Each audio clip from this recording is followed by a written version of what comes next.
I think it's really concerning when we're talking about our freedoms, and groups like Human Rights Watch and Amnesty International seem to be picking their favourites about when it comes to political causes they support, such as Black Lives Matters, but not standing up for the principle when it comes to a topic that's inconvenient to their own political leanings. There were significant protests in Berlin over the weekend. About 5,000 people attended rallies protesting against the government's coronavirus measures, holding placards in German, of course, such as Stop the Coronavirus Dictatorship. Well, the freedom to protest, I think there were 600 arrests in that particular incident, was something that has been bubbling along in Sydney while they go through a protracted lockdown.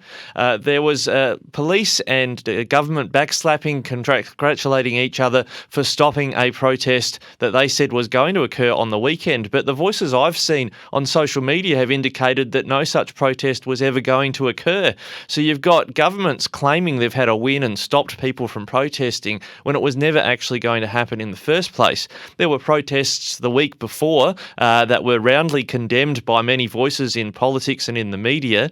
But when it comes to protesting, it is a fundamental human right. And I went looking for statements from Human Rights Watch or Amnesty International to talk about the freedom to protest, but all of their commentary about your human right to have the freedom to protest against your government and the importance of this human right were all from when the Black Lives Matters protests were occurring in Australia and overseas. They haven't published anything to condemn government actions against protesters who are protesting against anti-coronavirus measures.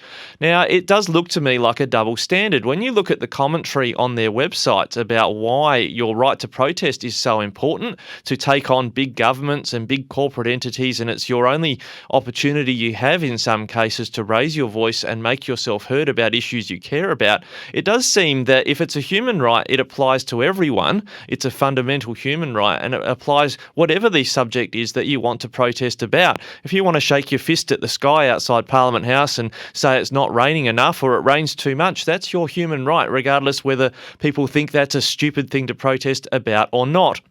Now, some people have pointed to the irony that these people, among other things, are protesting about your need to wear face masks in Sydney, but some of them were wearing the masks that you see in the V for Vendetta movie, the anonymous masks to keep them from being identified. That's their real reason they're wearing these masks, is not because they're trying to protect themselves from coronavirus from other protesters. It's so that the police have trouble identifying them in their protests. And that's been an approach used by protesters for many years now, whether it's a mask or a balaclava or something that's covering up people's faces, so simply because they're fearful of police reprisals, retaliation for them being involved in the protests.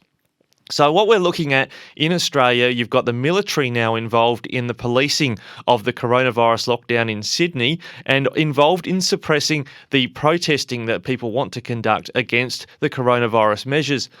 I think it's really concerning when we're talking about our freedoms, and groups like Human Rights Watch and Amnesty International seem to be picking their favourites about when it comes to political causes they support, such as Black Lives Matters, but not standing up for the principle when it comes to a topic that's inconvenient to their own political leanings. You're certainly not seeing, for instance, the Greens saying that your freedom to protest and authoritarian government is being used to suppress people's views against a topic that, in the case of the Greens, they would fully support people being vaccinated.